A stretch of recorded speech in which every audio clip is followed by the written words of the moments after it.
जब मरियम के पेट से ईसा आए तो लोगों में हंगामा हो गया, हैं मरियम ने बच्चा पैदा किया, अरे इसकी तो शादी नहीं हुई है, फिर बच्चा कैसे पैदा हो गया। खुराफाती लोग घेर लिए, मरियम बताओ ये बच्चा कहां से आया। तुम तो मेहराब में नमाज पढ़ती हो, इबादत में मसरूफ रहती हो और इतनी नेक बनती हो, और फिर शादी से पहले बच्चा, यानी सबको दिखाती हो, ढिढोरा पीटती हो, और हालत यह है कि तुमने एक नाजायज बच्चे को जन्म दे दिया। शादी से पहले ये बच्चा कहां से आया। पहले तो मरियम खामोश रही, जब लोगों के ताने वो सुन ना सकी। बड़े बड़े कमेंट, बड़े बड़े गंदे कमेंट भी आते हैं ना, कीचड़ उछाला जाता है ना, और यह तो सामने दिख रहा है कि मरियम की शादी नहीं हुई है, फिर बच्चा कहां से। जब मरियम उस कमेंट को सुन नहीं सकी और लोगों के बातें और ताने जब बर्दाश्त न कर सकी, तो इशारा कर दिया इस बच्चे से पूछ लो। मुझसे क्या पूछते हो, इससे पूछ लो कि तेरा बाप कौन है, वो खुद ही बता देगा, जाओ जाओ। जब मरियम ने उस बच्चे की तरफ इशारा किया, कुरान क्या कहता है, जब लोगों से कहा इस बच्चे की तरफ जाओ, तो लोगों ने कहा कैफ़ा नुकल्लिमु मन काना फिल महदी सबिया। आए मरियम, तू मुझे उसके पास भेज रही है जो पालने में झूल रहा है, जो गहवारे में खेल रहा है, जो एक छोटा सा बच्चा है, वो क्या बोलेगा। कैफ़ा नुकल्लिम, हम कैसे उससे बातचीत करें जो गहवारे में पड़ा हुआ है, जो पालने के अंदर पला हुआ है, जो झूल रहा है, जो खेल रहा है, हालांकि वो अभी छोटा सा दूध पीता बच्चा है, वो हमसे कैसे बात करेगा, हम उससे कैसे गुफ्तगू करें, वो हमें क्या जवाब देगा। जवाब तो तुम्हें देना है, तुम बताओ कि ये बच्चा कहां से आया। कैफ़ा नुकल्लिमु मन काना फिल महदी सबैया। आए मरियम, उस बच्चे के पास क्या भेजती है, वो तो पालने में झूल रहा है, वो तो छोटा सा बच्चा है, वो हमारी बात का क्या जवाब देगा। अभी इतना कहा ही था कौम के लोगों ने, इतने में वो बच्चा यानी ईसा अलैहिस्सलाम उसी झूले से आवाज देते हैं, उसी पालने से, वो गहवारे से बोलते हैं, इन्नी अब्दुल्लाह अतानियल किताब वजालनी नबिय्यन वजालनी मुबारकन ऐनमा कुन्तु व औसानी बिस्सलाती वज़्ज़काती मा दुम्तु हय्या। ईसा अलैहिस्सलाम जो अभी दूध पीते हैं अपनी माँ का, वो बच्चा जवाब दे रहा, दूध पीता बच्चा ईसा, वो जवाब दे रहा है, आए मेरी कौम के लोगों, आए मेरी माँ पर कीचड़ उछालने वालों, इन्नी अब्दुल्लाह, मैं अल्लाह का बंदा हूँ, मेरा बाप नहीं है, ये मेरी माँ है, मैं अल्लाह का बंदा हूँ। वो अतानियल किताब, अल्लाह ने मुझे किताब अता फरमाई है, यानी इंजील दी। आगे बड़े होकर जब नबी बनेंगे तो देगा, अतानियल किताब, अल्लाह ने मुझे किताब अता फरमाई, वजालनी नबियन, और अल्लाह ने मुझे नबी बनाया है। बच्चा बोल रहा है, वजालनी नबियन, उसने मुझे नबी बनाया है, वजालनी मुबारकन ऐनमा कुन्तु, और मुझे बड़ा मुबारक बनाया है जहाँ मैं हूँ, यानी जहाँ जहाँ मैं जाऊँ हर जगह बरकत ही बरकत होगी। वजालनी मुबारकन ऐनमा कुन्तु, मैं जहाँ जहाँ हूँ वहाँ अल्लाह ने बरकतों के दरवाजे खोल दिए। और इसके बाद जो जुमले कहे वो सुनिए, व औसानी बिस्सलाती वज़्ज़काती मा दुम्तु हय्या, और उस अल्लाह ने मुझे हुक्म दिया कि जब तक मैं जिंदा रहूं नमाज कायम करता रहूं और ज़कात अदा करता रहूं। औसानी बिस्सलाती वज़्ज़काती मा दुम्तु हय्या, मुझे नमाज का और ज़कात का हुक्म दिया जब तक मैं जिंदा रहूं। जिंदगी जिसने दी उसने जिंदगी के गुजारने के उसूल बताए हैं। ये नमाज ज़करिया भी पढ़ा करते थे, ये नमाज मरियम भी पढ़ा करती थी, ये नमाज मूसा भी पढ़ा करते थे, ये नमाज इब्राहिम भी पढ़ा करते थे, ये नमाज ईसा अलैहिस्सलाम भी पढ़ा करते थे। और जितने भी नबी इस दुनिया में आए, हर नबी के ऊपर ये नमाज फर्ज थी। इसीलिए श्रीमद् भागवत गीता का 6वां अध्याय उठाओ, और उसका 10वां मंत्र पढ़ो, योगी उज्जीत सततमात्मानं रहस्य स्थिता एकाकी यच्चत्तातिमा निराशीर परिग्रह। जब तुम ईश्वर की पूजा करने के लिए खड़े हो, है अर्जुन, कृष्ण जी कह रहे हैं, है अर्जुन, जब तुम ईश्वर की, अल्लाह की इबादत पूजा करने के लिए खड़े हो तो पूरे शरीर की एक्सरसाइज, पूरे शरीर का योग हो जाए। खड़े भी हो जाओ, झुक भी जाओ, सजदा भी कर लो। एकाकी एक अल्लाह के सामने खड़े हो जाना।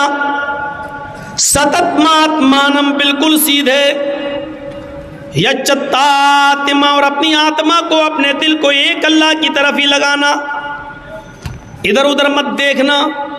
हृदया नमः, सीने पर हाथ रख लेना और सर को नीचे झुका लेना।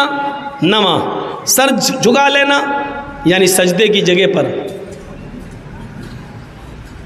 ये क्या है?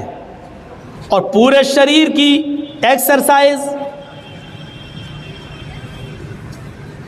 एकाकी, जो कुछ भी मांगना एक अल्लाह से मांगना।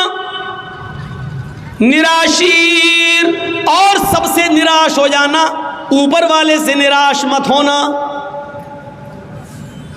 ये पूरी की पूरी नमाज। पंचम समय कर्तव्य, और ऐसा 5 वक्त करना। मृगचर्म, हिरण की खाल बिछा लेना। अगर पाक जमीन, पवित्र धरती ना मिले, पवित्र धरती ना मिले यानी जमीन पाक ना हो, तो मृग मानी हिरण और चर्म मानी चमड़ा, हिरण का चमड़ा यानी हिरण की खाल बिछाकर उस पर नमाज पढ़ लेना। यानी हलाल जानवरों का चमड़ा हिंदू धर्म के अंदर भी हलाल है, उस पर भी नमाज पढ़ी जा सकती है। और ये चीज़ हिंदू धर्म की किताब और श्रीमद् भागवत गीता कह रही है, जो हर हिंदू के घर में मिलेगी। गीता कह रही है, नमाज पढ़ने का सबूत हिंदू धर्म की किताबों में भी है। जिंदगी गुजारने देने वाले ने जिंदगी गुजारने के उसूल बताए हैं, किताब में आज मौजूद हैं। और सबसे बड़ा अकीदा कि इस जिंदगी को गुजारने के बाद फिर एक दिन हमें और आपको मरना भी है, इसलिए मौत को भी कामयाब बनाना। मरने के बाद का तसव्वुर हमारे और आपके दिल में रहेगा, तभी हम ये काम करेंगे। अगर ये होगा मर जाएंगे, मिट्टी में मिल जाएंगे, बाद में कुछ नहीं होना, तो कोई आदमी नमाज नहीं पढ़ेगा, कोई आदमी अच्छे काम नहीं करेगा। क्यों करने लगा? जब मरकर मिट्टी में मिलना है तो हम अच्छे काम क्यों करेंगे? दुनिया में कितना इख्तिलाफ है, कितना निज़ा है, कितना झगड़ा है। इस इख्तिलाफ को ख़त्म करने की एक ही उसूल है इस इख्तिलाफ को ख़त्म करने का, कि लोगों को कीमती चीज़ से जोड़ दिया जाए और किसी ख़तरनाक चीज़ से बाखबर कर दिया जाए। सुनिए, बड़ी अच्छी एक मिसाल दे देता हूँ आपको।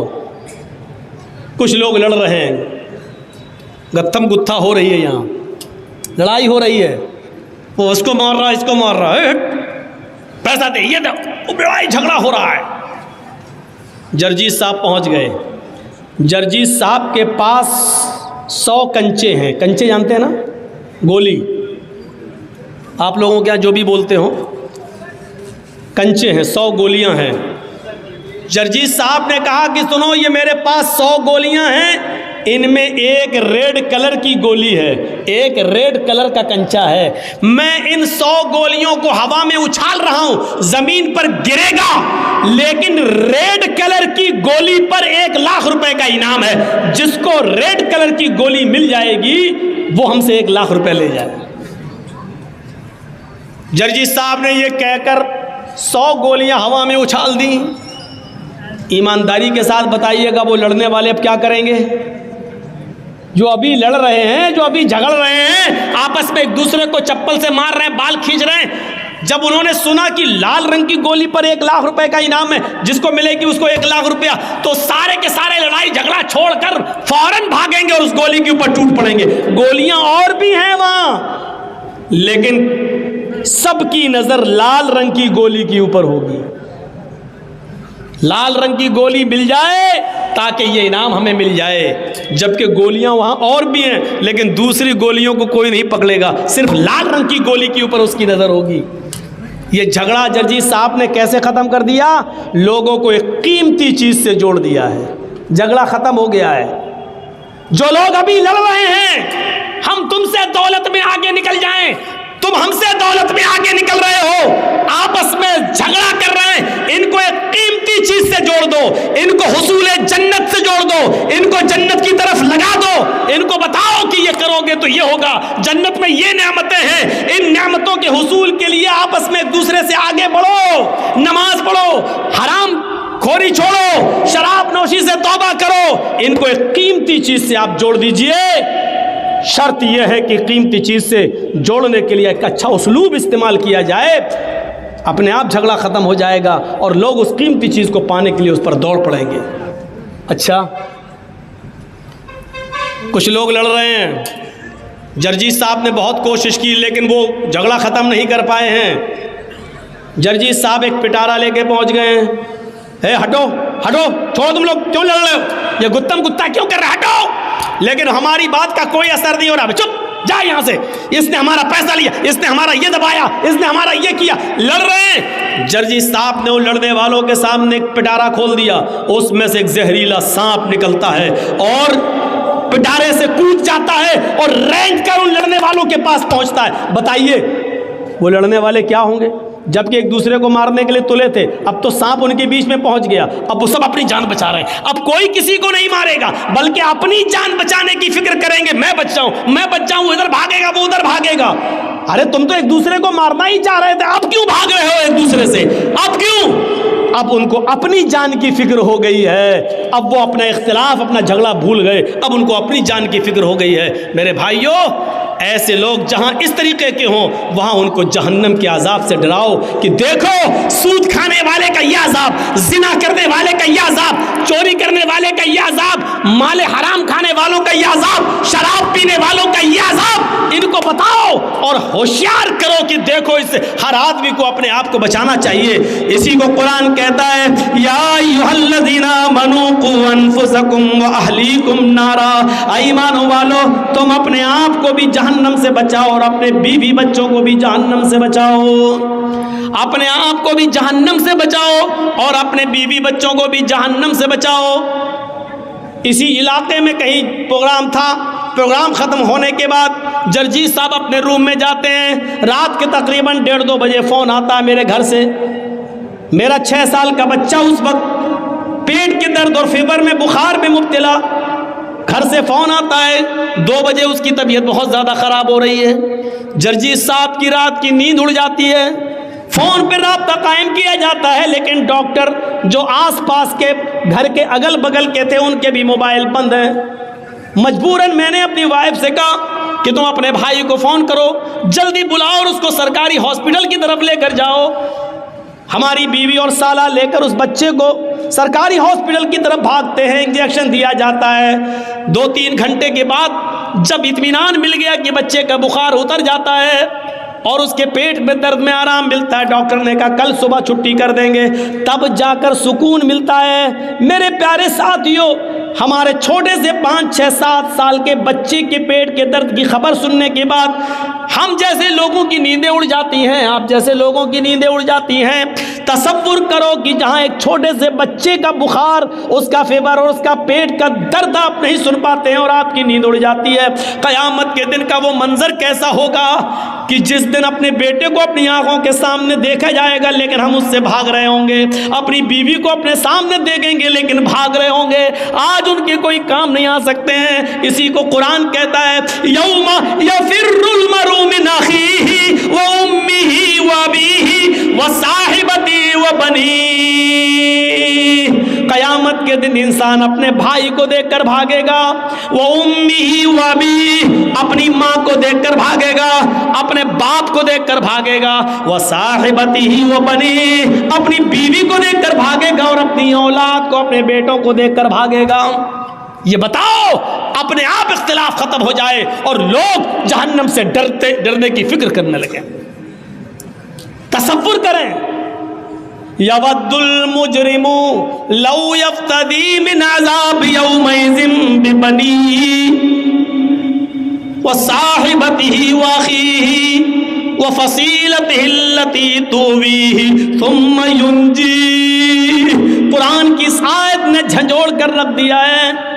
उस दिन कैसा होगा कि जब इंसान जहन्नम का अज़ाब अपनी आंखों से देखेगा, जो अपने बेटे के फिबर और पेट के दर्द की खबर सुनना भी गवारा नहीं करता है दुनिया में, क़यामत के दिन वो चीख चीख कर कहेगा, मुजरिम लौ यवद्दुल मुजरिमु लौ यफ्तदी मिन अज़ाब यौमइज़िन बिबनी, चीख चीख कर कहेगा, अल्लाह मैं अपने बेटे को दे रहा हूँ, ये मेरा बेटा है, तू इसको जहन्नम में डाल दे। मंजर देखिए आप, कितना खतरनाक अज़ाब। इस बच्चे को, इस बेटे को जहन्नम में डाल दे।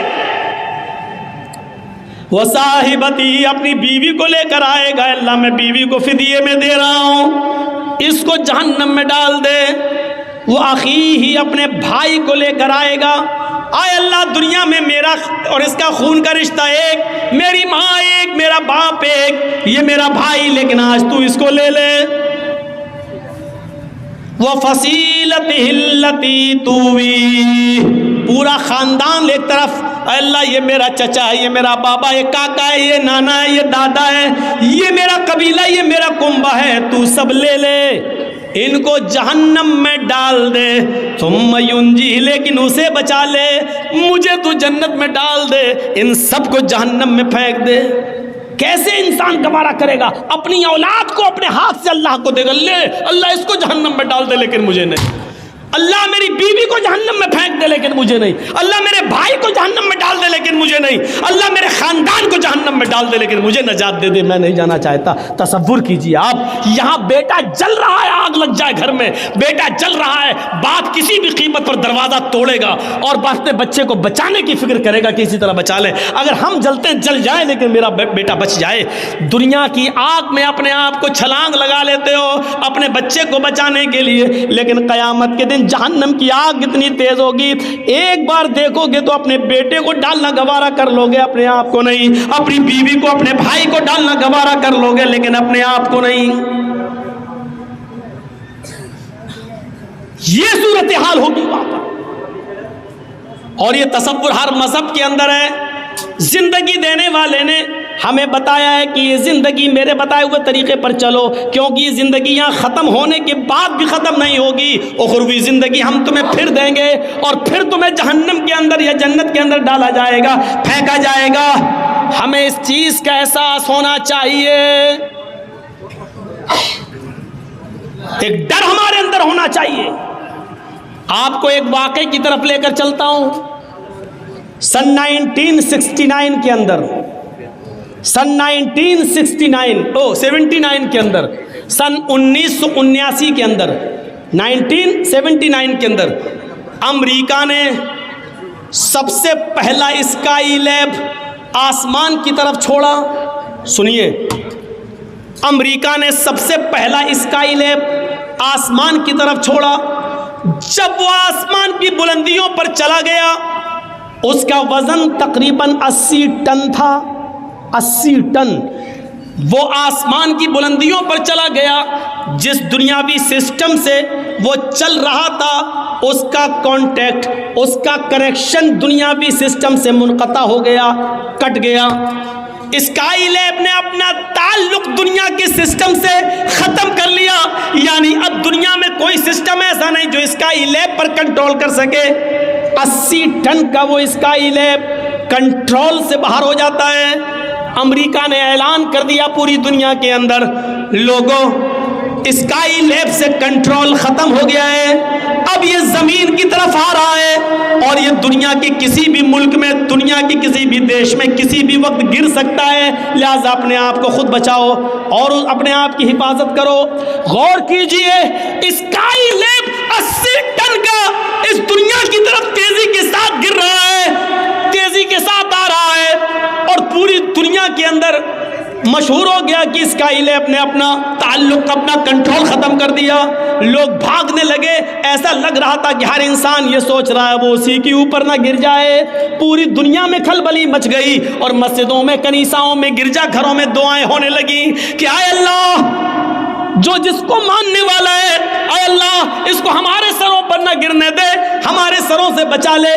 मैं वो कहाँ गिरा, किस खित्ते में गिरा मुझे नहीं मालूम, लेकिन इतना ज़रूर मैं बता दूं कि जब 80 टन का स्काईलैब कंट्रोल छोड़ देता है तो उसका डर पूरी दुनिया के हर इंसान के अंदर महसूस होता है और इंसान ये सोचने लगता है कि कहीं ये मेरे सर पर ही ना गिर जाए, मेरे ऊपर ही ना गिर जाए। एक छोटे से स्काईलैब जिसका वजन 80 टन है, आप उससे इतना डर रहे हैं कि मेरे ऊपर ना गिर जाए। ये दुनिया ने देखा, अपनी आंखों से देखा। जहन्नम का तो एक सांप इतना खतरनाक है कि अगर अल्लाह ताला उसको दुनिया में छोड़ दे तो वो एक फुनकार मार दे से फू। जहन्नम का एक सांप अगर दुनिया में भेज दिया जाए और एक बार वो ऐसे कर दे फू, बस, तो उसके मुंह से निकलने वाली एक फुनकार की वजह से, एक फुनकार से पूरी दुनिया में जितनी भी कच्ची ज़मीन है, खेती है और जहाँ अनाज पैदा होता है, उसके एक फुनकार से फिर पूरी दुनिया के अंदर कभी गल्ला पैदा ना हो, कभी अनाज पैदा ना हो, उसकी एक फुनकार से सारी की सारी ज़मीन जल कर राख हो जाए और फिर अनाज पैदा करने के लायक ना रहे। मुस्नद अहमद की रिवायत है, अल्लाह के नबी ने फरमाया, जहन्नम में अगर किसी को एक लम्हे के लिए डाल दिया जाए, एक लम्हा कितना होता है, आंख बंद करो और खोलो, इसका 10वां हिस्सा, अब कितना कम होगा आप अंदाज़ा लगा लीजिए। एक लम्हा, देखिए मैं आंख बंद करके खोल रहा हूँ, पता नहीं क्या है, सुनिए, एक लम्हा ऐसे, बस आंख बंद कर रहा हूँ, खोल दिया, ये क्या हुआ, एक लम्हा। इसका भी 10वां हिस्सा आप करिए तो कितनी देर होगी। इतनी देर के लिए आंख बंद की और खोल दी, ये तो बहुत ज़्यादा हो गया। इसका भी 10वां हिस्सा, 10 हिस्से करने के बाद एक हिस्सा, इतनी देर के लिए किसी को जहन्नम में डालकर निकाल दिया जाए। और अल्लाह के नबी फरमाते, इस आदमी को अगर मदीने में लाकर खड़ा कर दिया जाए तो इतनी देर के लिए जहन्नम में जलकर आने वाला आदमी बाहर की तरफ जब सांस लेगा, ऐसे बाहर की तरफ जब सांस लेगा तो उसकी सांस की गर्मी से पूरा मदीना जलकर राख हो जाए। इससे आज कौन डर रहा है? एक स्काईलैब की फिक्र तो इतनी ज्यादा है। हम दौड़ रहे हैं बस दुनिया की तरफ, मिले ये दुनिया, दौड़ रहे हैं हम, पैसा पैसा हाय पैसा, जिस तरीके से भी आए पैसा। इस दुनिया ने हमें मेरे भाइयों कुत्ता जैसा इंसान कुत्ता बना दिया है। एक बैल पड़ा हुआ है, मरा हुआ, गांव में आपके एक बैल मर गया, मरे हुए बैल का गोश्त खाने के लिए कुत्ता आ गया। कुत्ता उस बैल को नोच रहा है, खा रहा है। उस मरे हुए बैल की बदबू दूसरा कुत्ता सूंघता है, वो भी आ जाता है। मरे हुए बैल को खाने के लिए जब ये कुत्ता आता है तो पहला कुत्ता भौंक भौंक कर, आंखें दिखा दिखा कर दूसरे कुत्ते को भगा रहा है, यहां तक कि उसको भगा देता है। ये कुत्ता कितना गोश्त खा लेगा? 2 किलो, 3 किलो, 4 किलो, ज्यादा से ज्यादा 5 किलो, लेकिन यहां तो 3 कुंटल है। लेकिन कुत्ते की सिफत यह कि बर्बाद होता हो जाए लेकिन हम दूसरे को नहीं खाने देंगे। आज यही सिफत हमारे और आपके अंदर आ गई है। लॉटरी में 3-5 लाख जीत गए, अब दूसरे को नहीं खाने देंगे, हम ही खाएंगे। IPL में दूसरे को कंगाल कर दिया, हमारे पैसा आ गया जुआ जीतकर, हम खाएंगे, किसी को नहीं। हराम खाओगे औलादें जूते मारेंगी तुम्हें। बाद में आओगे मौलाना के पास, मौलाना साहब मेरी औलाद मेरा कहना नहीं मानती है, मौलाना साहब दुआ बताएंगे, दुआ कबूल नहीं होगी, क्योंकि हराम माल खाने वाले की दुआ कबूल नहीं होती। माफ कीजिए, लाख तहज्जुद की नमाज पढ़िए, रमजान का महीना शुरू होने वाला 3 अप्रैल 2 अप्रैल से रोजा रखते रहिए, लेकिन सूद, ब्याज, सट्टा, दड़ा, अगर ये सारी की सारी कमाई अगर आपने नहीं छोड़ी तो आपका रोजा कबूल नहीं, आपकी नमाज कबूल नहीं। क्लियर कह रहा हूं, नमाज कबूल नहीं। मौलाना साहब आप कैसे कह सकते हो? कोई आदमी अगर मुझसे पूछे कि मौलाना साहब अगर इस कुर्ते को या शेरवानी को मैं पेशाब से धोऊं तो क्या पाक हो जाएगी? तो पेशाब से धोने के बाद क्या कोई पंजाबी पाक होगा? नहीं होगा। शेरवानी को हम पेशाब से धोएं तो पाक हो जाएगी? नहीं होगी। अगर आप इबादत कर रहे हैं और माल हराम का खा रहे हैं, कमाई हराम की है, तो ये नमाज ये रोजा कैसे कबूल हो जाएगा? नहीं हो सकता है, नहीं।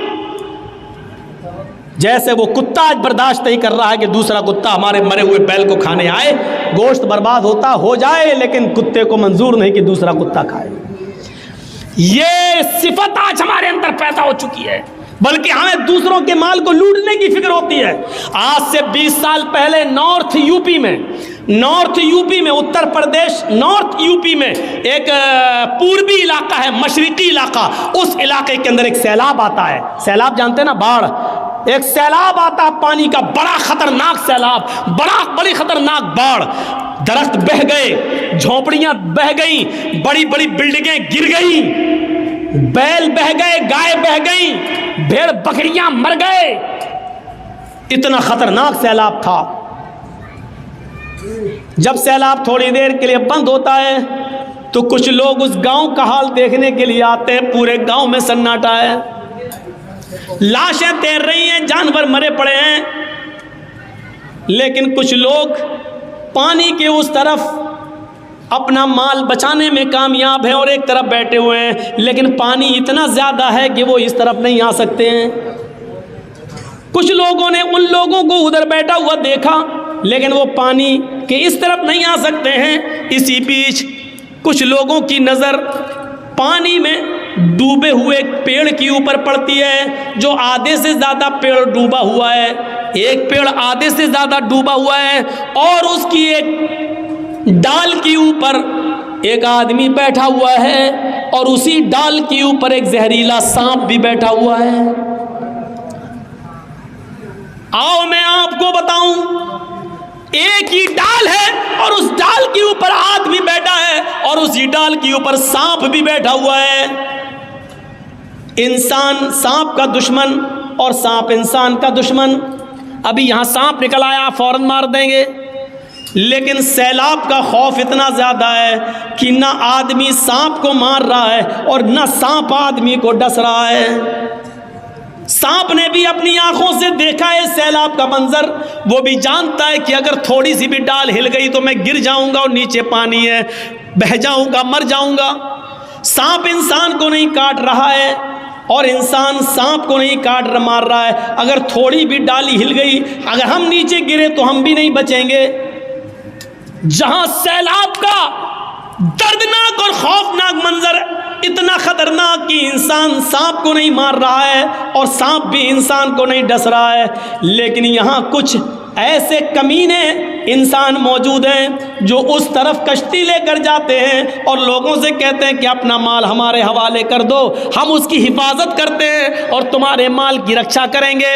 जब पानी थोड़ा कम हो जाए और जब तुम लोग बाहर निकलो और हमारे पास आना, हम तुम्हारे माल, तुम्हारा सोना चांदी, तुम्हारी ये चीज़ें हम तुम्हें वापस कर देंगे।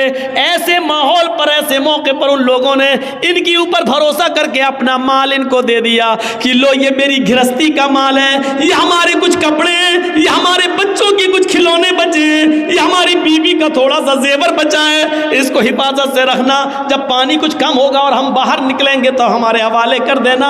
हमारी बस्ती तो डूब गई, हम जहां अल्लाह जगह देगा हम वहां चले जाएंगे। और ये लोग माल लेकर जब वापस आए तो सब रफू चक्कर हो गए, भाग गए। मेरे भाइयों, आज इंसान का हाल ये हो चुका है कि ऐसे मौके पर भी इन लोगों ने दूसरों की मजबूरी का भी फायदा नहीं, मजबूरी भी नहीं देखी और उनका भी माल लूट के भाग गए, फरार हो गए। जहां इंसान सांप को नहीं मार रहा है और सांप भी इंसान को नहीं मार रहा है, एक सांप भी इंसान को डस नहीं रहा है, ऐसे मौके पर सबसे बड़ा ये सांप इंसान बन गया जिसने अपने भाइयों को डस लिया है, उनका माल और उनका सामान लेकर फरार हो गया है और भाग गया है और इन लोगों को सुपुर्द कर गया है कि तुम जानो तुम्हारा काम जाने।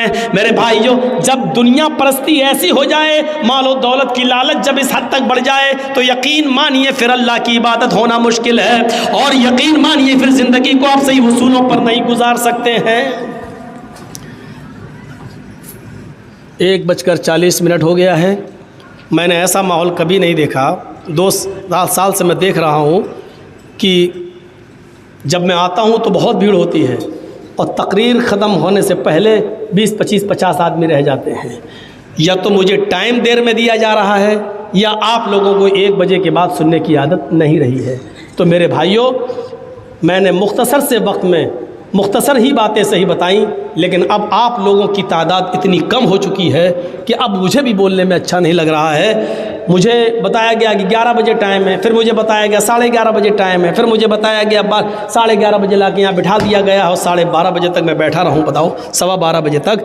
तो ये भी एक चीज़ है। तो बहरहाल उसूल बनाइए, ज़ाब्ता बनाइए। मदरसे का काम है इसलिए मैं बोल नहीं सकता हूँ, ताउन भी होना चाहिए। तो मेरे भाइयों, दुनिया परस्ती जब तक हम नहीं छोड़ेंगे, अल्लाह की इबादत हम नहीं कर पाएंगे। अल्लाह से दुआ कीजिए कि अल्लाह तबारक व तआला हमारे अंदर दुनिया की मोहब्बत उतनी ही रखे जितनी जायज़ हो और दुनिया के अंदर मर मिटना और दुनिया में गर्क होने से हमें बचा ले। और अल्लाह, जब तक तो हमें ज़िंदा रख, इस्लाम पे हमें ज़िंदा रखना, और जब हमारा ख़ात्मा हो तो ईमान पर हमारा ख़ात्मा फरमाना। वमा अलैना इल्लल बलागुल मुबीन व आखिरु दअवाना अल्हम्दुलिल्लाहि रब्बिल आलमीन। अस्सलामु अलैकुम व रहमतुल्लाहि व बरकातुहू। मज़ीद आपसे गुजारिश है कि मदरसे का ताउन आप करना चाहें तो करें।